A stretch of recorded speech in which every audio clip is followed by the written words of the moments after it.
नमस्कार। आप देख रहे हैं रत्न स्टॉक और मैं हूं रत्नेश रंजन। मेरे सभी सामाजिक परिवार के सदस्यों का बहुत बहुत स्वागत है। वर्तमान भारतीय राजनीतिक परिदृश्य में हमें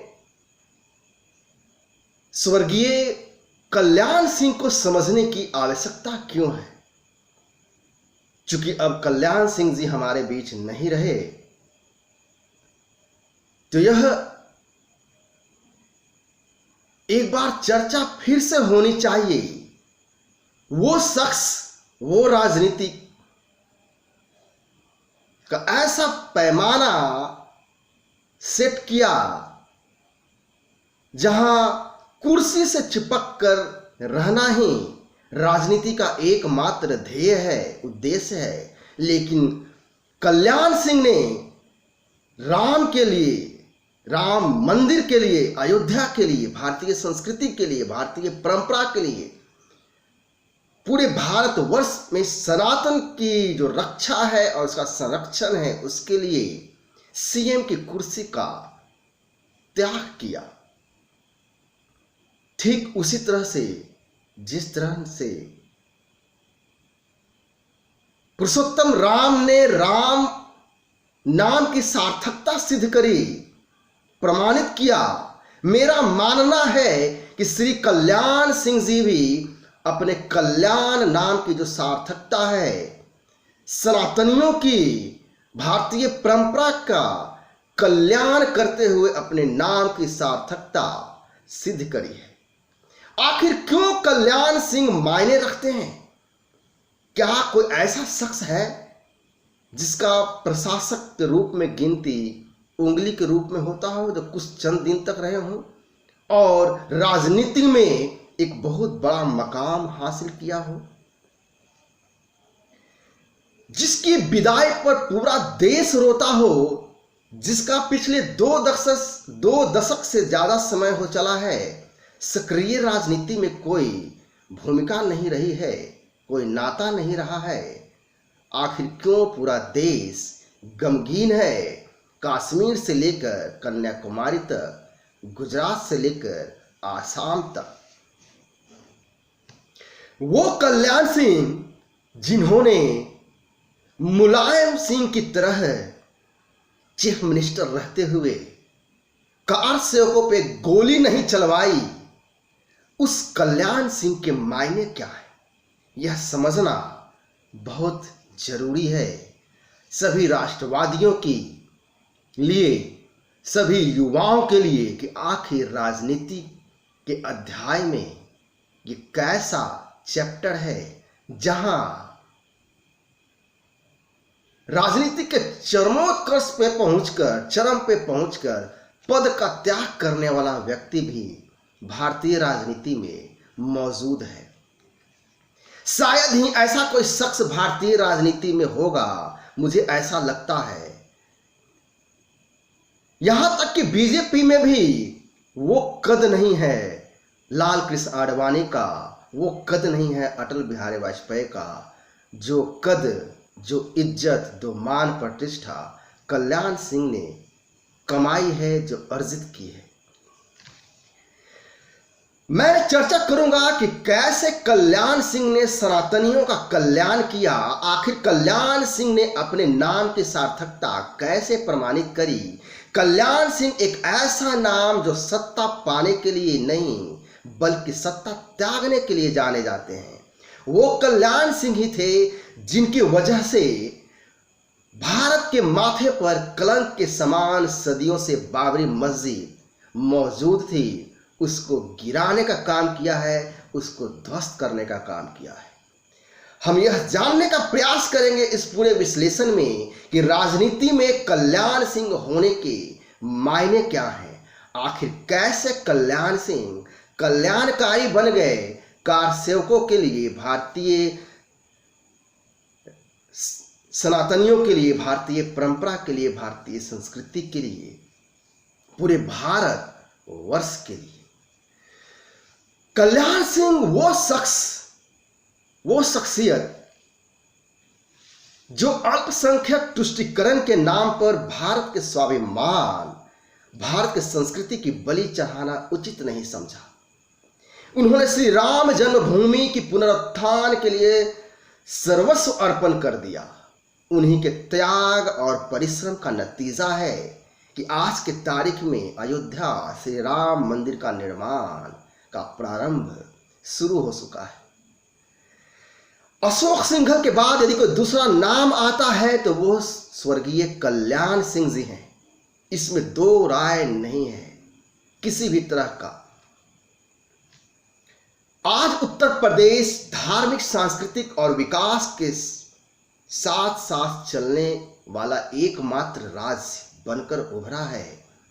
ऐसे में वर्तमान चीफ मिनिस्टर आदित्यनाथ योगी जी ने निर्णय लिया कि राम मंदिर भूमि परिसर के तरफ जाने वाला जो मुख्य मार्ग है वह मार्ग कल्याण सिंह जी के नाम से जाना जाएगा। मेरा मानना है कि यह एक सही मायने में सही कदम और सच्ची श्रद्धा है कि कल्याण सिंह का नाम राम मंदिर के साथ तो यूं ही अमर हो गया।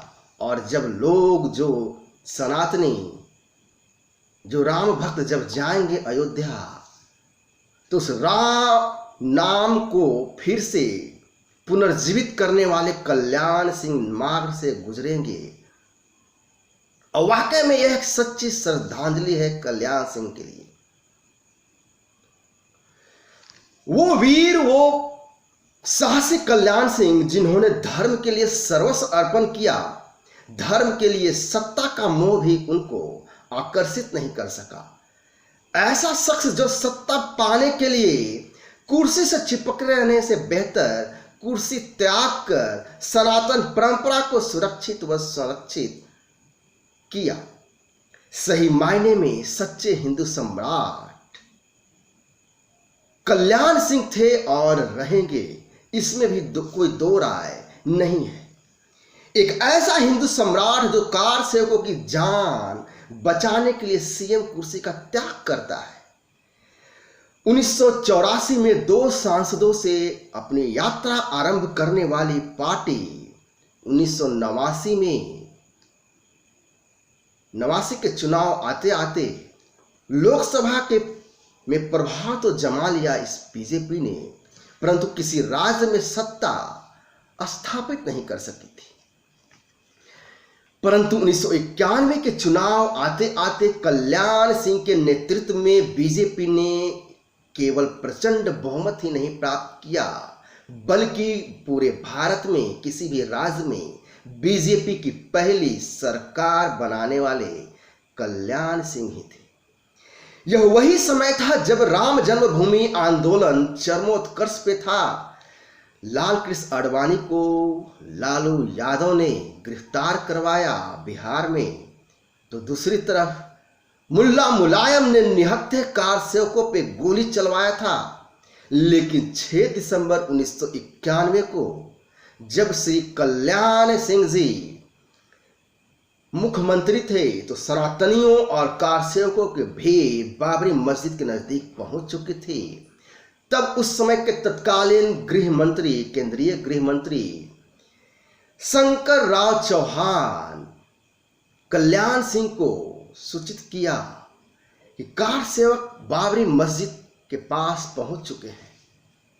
लेकिन कल्याण सिंह का जवाब का जो स्टाइल था, जो तरीका था, वह भी अमर हो गया, जो कि बाद में कई साक्षात्कारों में उन्होंने सिद्ध भी किया। उन्होंने कहा उस समय कि मेरे पास तो एक कदम आगे की सूचना है।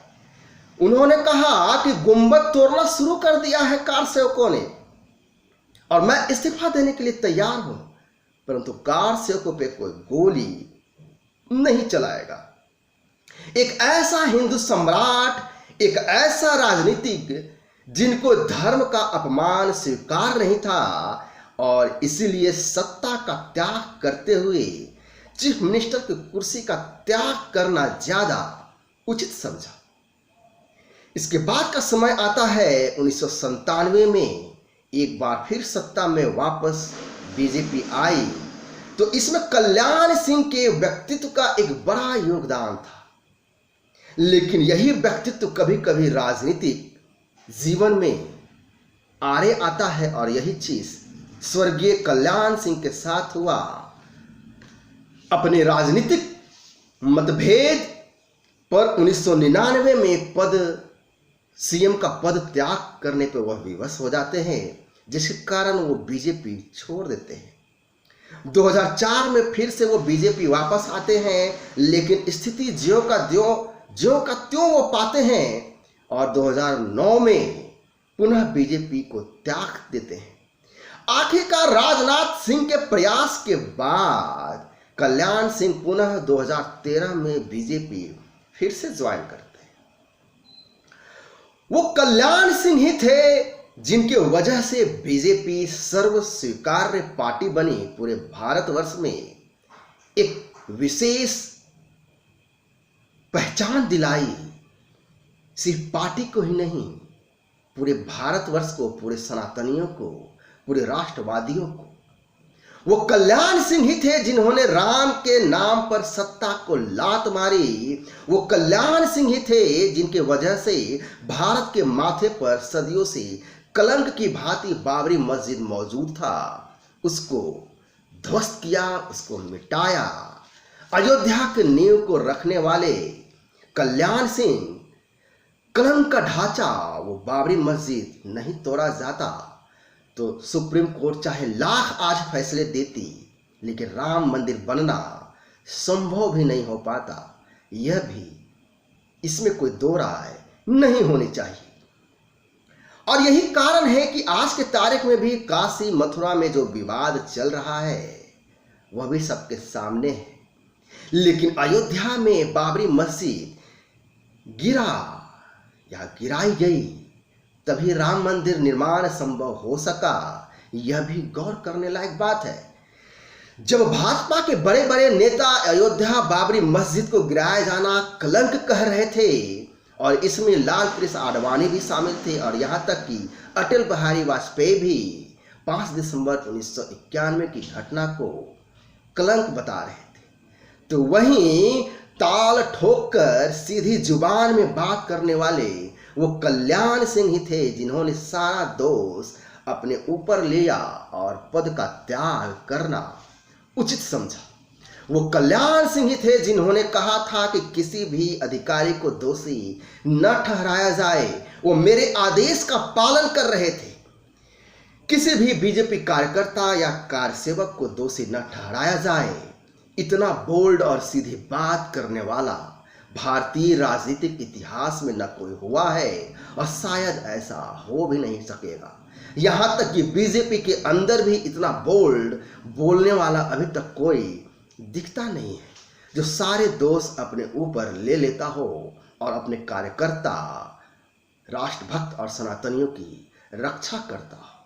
तो फिर क्यों न कहा जाए कि कल्याण सिंह ने वाकई में सनातनियों का कल्याण करते हुए अपने नाम की जो कल्याण का जो नाम है उस शब्द की सार्थकता सिद्ध करी। उस राजनीति में जहां राजनेता के लिए कुर्सी ही सब कुछ महत्वपूर्ण है, ऐसे में कल्याण सिंह का जो त्याग है उसके लिए सत सत नमन है। कल्याण सिंह के लिए भी एक तरह का मोक्ष ही है, जिन्होंने अपने जीवन काल में ही अपने आंखों के सामने राम मंदिर निर्माण होता देख सके, जिसके लिए उन्होंने अपने राजनीतिक जीवन को त्यागा। चरमोत्कर्ष पर होते हुए भी राजनीतिक जीवन में वो पद का त्याग किया। सही मायने में त्याग यदि कहा जाए तो इसी को त्याग कहते हैं।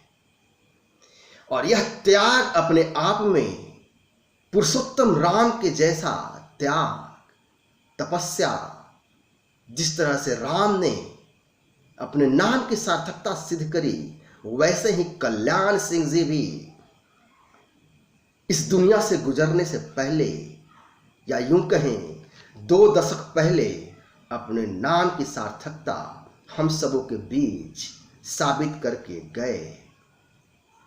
और हम सबका दायित्व है उनको स्मरण रखें, आगे आने वाली पीढ़ियों को बताएं कि आखिर हमारी परंपरा संस्कृति कैसे सुरक्षित की गई, जबकि हमारा भारत स्वतंत्र था और इस स्वतंत्र देश में किस तरह से इस भारत की पहचान को दबा कर रखा गया था और उसको पुनरुत्थान श्री स्वर्गीय कल्याण सिंह जी ने किया।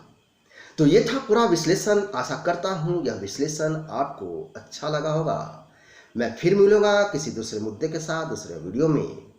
तब तक के लिए नमस्कार, जय हिंद, वंदे मातरम, जय श्री राम।